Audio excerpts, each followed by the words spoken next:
4 PM news network में दोस्तों आपका स्वागत है। मैं हूं आपके साथ राशिद ज़हीर। केशव साहब यानी कि डिप्टी सीएम उत्तर प्रदेश के कल 50 मंत्रियों से और 50 नेताओं से मिले। मंत्री से मतलब भारतीय जनता पार्टी के विधायकों से, लोकसभा के जो सांसद हैं उनसे और बाकी लोगों से, और उसके बाद नड्डा से मुलाकात हुई। योगी आदित्यनाथ के बारे में कई दिनों से ये चर्चा है कि अब उनको हटा दिया जाएगा और अमित शाह ने के ऊपर, जैसा कि लोग बताते हैं कि बहुत बड़ा एक बंच तैयार कर रखा था लोकल के नेताओं का, जो धीरे धीरे योगी आदित्यनाथ पर डायरेक्टली और इनडायरेक्ट वे में हमला कर रहे थे।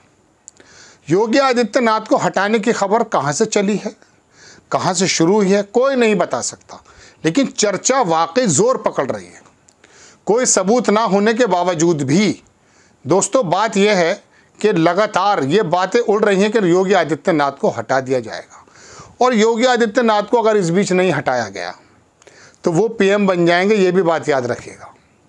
थोड़ा सा समझ लीजिए कि आखिरकार ऐसी क्या वजह रही है कि योगी आदित्यनाथ को हटाने की सरगर्मी तेज़ हो गई है। 5 साल बाद तो लगभग भारतीय जनता पार्टी के लोकसभा इलेक्शन होंगे या देश के, और 2 बरस अभी उत्तर प्रदेश में भी हैं, 2027 में इलेक्शन होना है।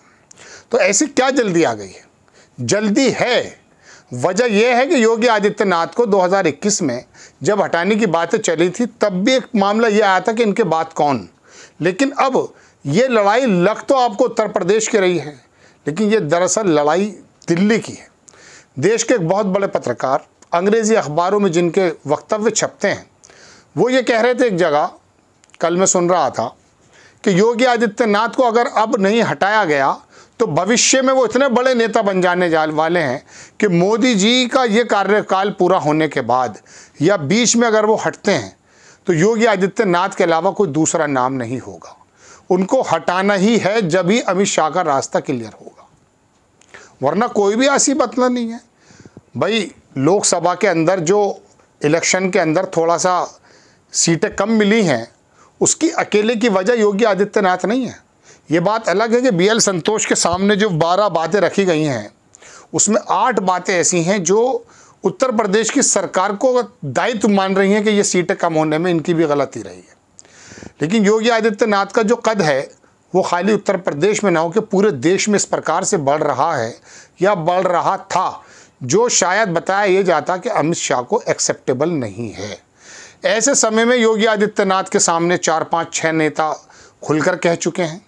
संजय निषाद कह चुके हैं, उनके अपने विधायक कह चुके हैं, पुराने विधायक, मौजूदा विधायक भी कह रहे हैं 2027 में सरकार नहीं आ रही है। तो ये तमाम चीज़ें इकट्ठी की गई हैं या इनको प्लान किया गया है, इसके बारे में तो कोई मजबूत सबूत नहीं है।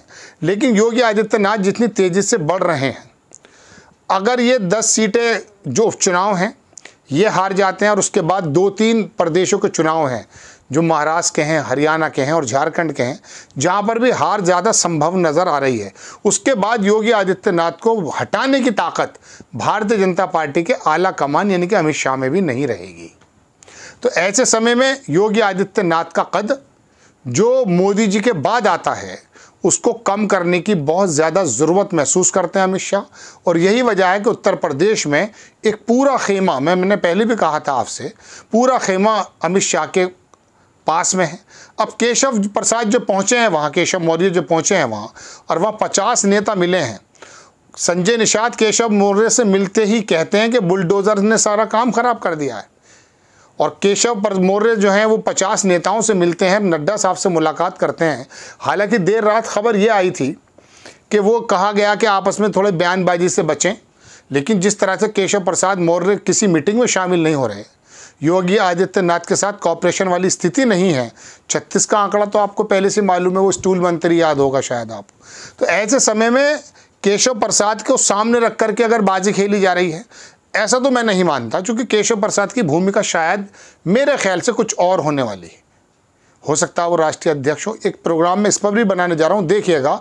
लेकिन योगी आदित्यनाथ को हटाने की ज़रूरत क्या है वो इस बात पर मैं आ जाता हूँ। वजह उसकी ये है कि जिस तरह से योगी आदित्यनाथ ने अपना शासन किया है और बेदाग छवि रही है, पर्सनली कोई घोटाला उनकी पर्सनैलिटी से चिपका हुआ नहीं है। और उत्तर प्रदेश के अलावा भी बाकी प्रदेशों में भी योगी आदित्यनाथ की मांग जो रहती है उसको लेकर लगना ये लगा है कि मोदी जी के रिटायर होने के बाद, इस कार्यकाल के बाद या 75 वर्ष पूरे होने के बाद अगर भारतीय जनता पार्टी में कोई नेता नज़र आता है तो वो योगी आदित्यनाथ नज़र आते हैं। इसमें कोई दो राय नहीं है।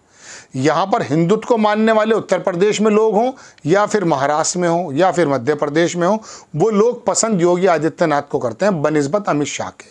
तो ऐसे समय में मोदी जी के बाद जो योगी जी का नाम आता है उसको हटाने की कोशिश कौन कर सकता, अंदाज़ा आप कर सकते हैं।